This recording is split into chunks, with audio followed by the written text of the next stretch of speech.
Hello. माझ्या आयुष्यात काही निर्णय असे आहेत जे मी स्वतःसाठी घेतले आणि मला वाटतं की त्या निर्णयावर ठाम राहणं खूप महत्त्वाचं आहे. मी निवडलेला रस्ता सोपा नाही. या प्रवासात अडथळे आहेत, थकवा आहे, वेदना आहे, स्वतःवर शंका घेण्याचे क्षण आहे. काही दिवस खूप छान वाटतं, तर काही दिवस असं वाटतं की काहीच पुढे सरकत नाही. पण आता मला एक गोष्ट समजली आहे, अडचणी आपल्या आयुष्यात अडचणी आल्या किंवा आपल्या रस्त्यावर काही अडचणी आल्या म्हणून मी चुकीच्या मार्गावर आहे असं नाही. त्या अडचणी या माझ्या प्रवासाचा एक भाग आहे. मी कन्सिस्टन्सी ठेवण्याचा प्रयत्न करते, पण कधी-कधी कन्सिस्टन्सी तुटते. परिस्थितीमुळे, थकव्यामुळे किंवा बाकी गोष्टींमुळे. पण मी स्वतःला एकच गोष्ट आठवण करून देते, मला पुन्हा सुरुवात करायची आहे. शून्यापासून नाही, तर जिथे मी थांबली तिथूनच पुन्हा चालायला सुरुवात करायची आहे. कारण मी मागे केलेली मेहनत वाया गेलेली नाही, हे मला माहीत असतं.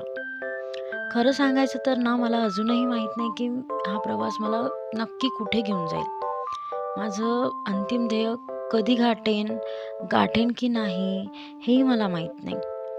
पण एक गोष्ट मला नक्की माहीत आहे, जर मी चालत राहिली ना, पुन्हा पुन्हा उठत राहिली, तर उद्याची मी आजच्या माझ्यापेक्षा नक्कीच चांगली असेन. आणि सध्या माझ्यासाठी तेच पुरेसं आहे. दररोज स्वतःची थोडी चांगली आवृत्ती बनत राहणं, हाच एक प्रवास आहे आणि त्यावर मी ठाम आहे. आधी मला वाटायचं की मी जे करते ते बरोबर आहे का? मी योग्य दिशेने चालते का?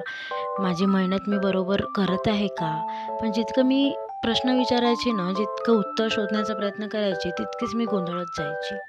मग हळूहळू समजलं मला की प्रत्येक प्रश्नाचं उत्तर आजच मिळेल असं नाही आहे. काही उत्तर वेळ देईल, काही उत्तर प्रवास देईल. आज मी प्रत्येक दिवस जिंकण्याचा प्रयत्न करतच नाही. मी फक्त कालपेक्षा एक पाऊल पुढे टाकण्याचा प्रयत्न करते, कारण मला मोठी झेप घ्यायचीच नाही आहे. दररोज एक छोटंसं पाऊल पुढे टाकलं की तेव्हा तरी पण माझा विश्वास खूप समोर वाढतो. आणि काही दिवस माझ्याकडनं काहीच होत नाही, काही दिवस ठरवलेलं पूर्णच होत नाही. पण पूर्वी असं झालं ना, तर मला वाटायचं की मी मागे पडते. पण आता असं वाटत नाही. कारण एक वाईट दिवस म्हणजे वाईट आयुष्य नसतंच. एक आपण थांबलो, एक स्टॉप घेतला म्हणजे आयुष्य संपलं असं नसतं. मी आजही माझ्या स्वप्नांसाठी काम करते. माझी स्पीड कमी असेल इतरांपेक्षा, पण ती माझी स्पीड आहे. आणि कोणाशी मला स्पर्धा अजिबात करायची नाही आहे. माझी फक्त स्पर्धा कालच्या माझ्याशीच आहे. सो भेटूया पुन्हा एका नवीन व्हिडिओमध्ये. तोपर्यंत श्री स्वामी समर्थ.